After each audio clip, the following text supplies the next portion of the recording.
నమస్కారం NSTV news కి స్వాగతం. నా పేరు సంధ్య. ఇక వార్తల్లోని ముఖ్యాంశాలను ఇప్పుడు చూద్దాం.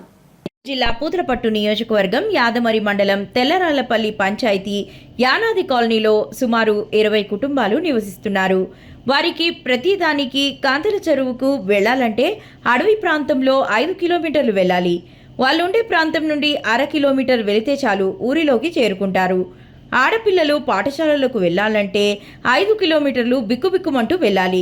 ప్రభుత్వ భూమిలో రోడ్డు వేస్తే కొంతమంది అడ్డుకొని ఇబ్బంది పెడుతున్నారని వాపోయారు.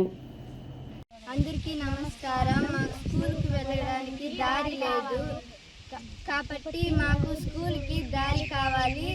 కాబట్టి అడిగినాం, వచ్చినారు, సర్వే చేసినారు, తర్వాత మా దారి గురించి పట్టించుకోలేదు. కాబట్టి ఇప్పట్లాంచి పట్టించుకోవాలని కోరుకుంటున్నాం. చంద్రాలపల్లి పంచాయతీ డికేసేవు గ్రామం స్కూల్ కాడి నుంచి ఎస్టీ కాలనీకి 1/2 కిలోమీటర్ దారి.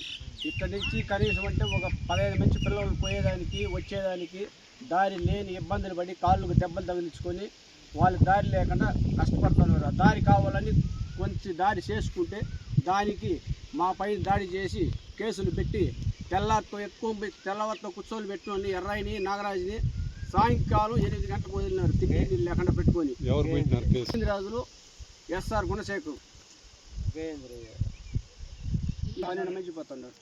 పిల్లలు 12 మంది స్కూల్కి పోయేదానికి వచ్చేదానికి అందరికీ తహసీల్దార్కి చెప్పినాము. ఒకసారి ఆర్డీఓ కాగితం ఇచ్చినాము, కలెక్టర్ కాగితం ఇచ్చినాము. తహసీల్దార్ని ఇక్కడ పిల్లపచ్చి కూడా తొడకచ్చి కూడా చూపించినాము. ఆయన దారి వదిలేయమని చెప్పినాడు. కొంచెం మేమే కూడా మొదలుపెట్టి కూలీ లేబర్లు పెట్టుకుని మేమే చేసినాం. దారి చేసిన తర్వాత కూడా అది మాకు ఉషే లేదు అనేసి దారికి అంతా అడ్డమే వేసినారు. అది దారి లేకుండా చాలా కష్టంగా ఉంది. పిల్లలు ఈ దారి లేదంటే ఇక్కడి నుంచి పోవాలా, లేదంటే దీనికి మేము ఆత్మహత్య చేసుకొని ఇక్కడనే ఇదనే అయిపోవాలనే కానీ దీనికి వేరే మార్గం లేదు మాకు. మీరు దీన్ని ఇక్కడ మాకు ఈ దారి వదిలితే పక్కగా పోవాలంటే 5 కిలోమీటర్లు చుట్టుకొని తమిళనాడు బార్డర్కి పోవాలా, అట్లా లేదంటే ఫారెస్ట్కి రావాలా. అక్కడి నుంచి వచ్చేదానికి పోయేదానికి చాలా ఇబ్బందిగా ఉంది మాకు. ఇది దయవంచి కలెక్టర్ గారు కానీ మా ఎమ్మెల్యే గారు కానీ